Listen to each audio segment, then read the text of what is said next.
Can you destroy the one emotion that takes over your mind and body? If anxiety is a beast, I'm about to show you how to tame it. Anxiety could hit at any moment. I don't know about you, but I got tired of the overthinking, the sweats, the high blood pressure. It all got exhausting. So I went to a professional for the sole purpose of finding out how to get rid of it. And now it's time for me to tell you the one thing that he said that completely changed everything for me. All right, before we move on, you should know that there's generally two different types of anxiety. One is general anxiety.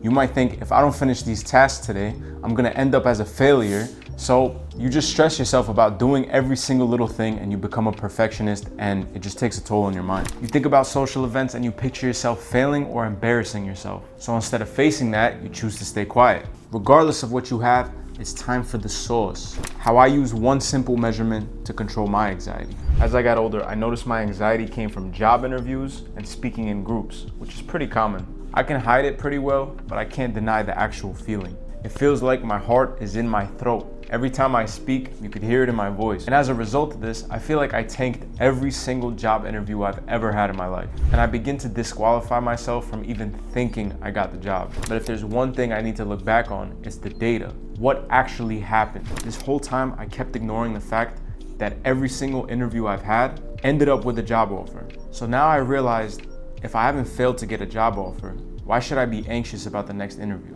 Now you might be asking, how does this apply to my situation? Well, let's take some examples and see if any of these happen to be your triggers. Stress about being confused in life, not enjoying social scenes because you feel like you'll do something embarrassing, stressed about dealing with relationships in your life. If any of these sound like you and you're over 18 years old, chances are you already had experience dealing with them.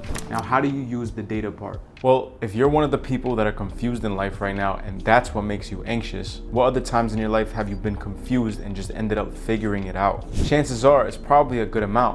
If you feel like you might act stupid in social settings, think back on your last 50 interactions, whether one-on-one or in groups. How many of them have you really done something that embarrassing or stupid? Probably not as many times as you think. Now you might be asking, what if I have no data? What if the thing that's making me anxious has never happened before?